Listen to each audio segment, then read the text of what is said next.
cobrado para Rivelino, cruzou para Pelé, cabeceou, gol!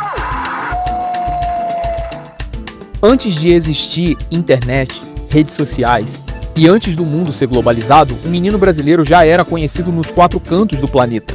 Ele não tinha chuteira de marca, não tinha empresário milionário e não tinha estrutura, mas tinha algo que ninguém conseguiu explicar até hoje: o dom. O nome dele era Edson Arantes do Nascimento, mas o mundo aprendeu a chamá-lo de Pelé.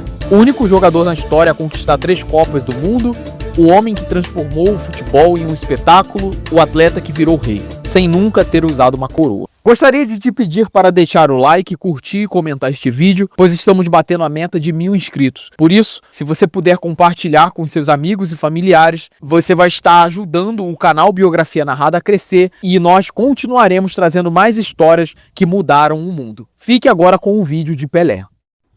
Pelé nasceu em 1940 em Três Corações, Minas Gerais. Filho de um ex-jogador de futebol, cresceu em meio à simplicidade. Engraxava sapatos para ajudar a família e treinava com bola de meia. Sonhava alto, mesmo quando tudo dizia que era impossível. Aos 15 anos já estava no profissional do Santos e ali começava uma lenda. No Santos Futebol Clube, Pelé virou um fenômeno mundial. Com apenas 17 anos, disputou sua primeira Copa do Mundo em 1958. E ali, o mundo assistiu ao nascimento de um rei. O Brasil já vinha carregando um trauma da Copa do Mundo de 1950.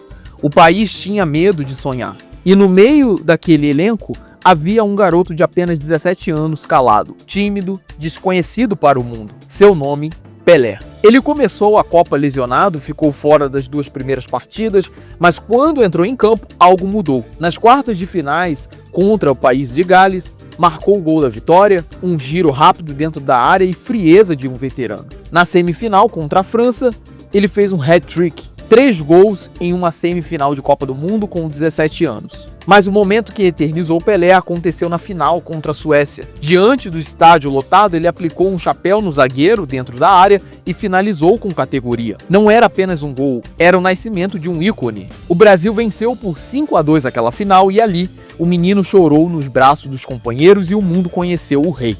Na Copa do Mundo de 1962 no Chile, Pelé já não era mais uma promessa, era uma estrela. Ele começou o torneio decisivo marcando gols importantes no início da competição. Porém, sofreu uma lesão muscular ainda na fase de grupos e ficou de fora do restante do torneio. Mesmo assim, o Brasil conquistou o bicampeonato. Embora não tenha sido protagonista até o fim daquela Copa, seu impacto já era incontestável. Ele já era um símbolo mundial. Se na Copa do Mundo de 1958 foi o nascimento de um jogador que conquistaria e entraria para a história do futebol, em 1970 foi a consagração absoluta. No México, Pelé chegou mais experiente, mais consciente do seu tamanho. A seleção de 1970 é considerada por muitos a maior da história, e Pelé era o centro daquele espetáculo. Na final contra a Itália, marcou o primeiro gol, subiu mais alto do que a defesa como se flutuasse. Depois participou diretamente no lance do resultado do 4º gol, talvez o mais bonito da história das Copas. Brasil é campeão por 4-1 contra a Itália. Tricampeão mundial.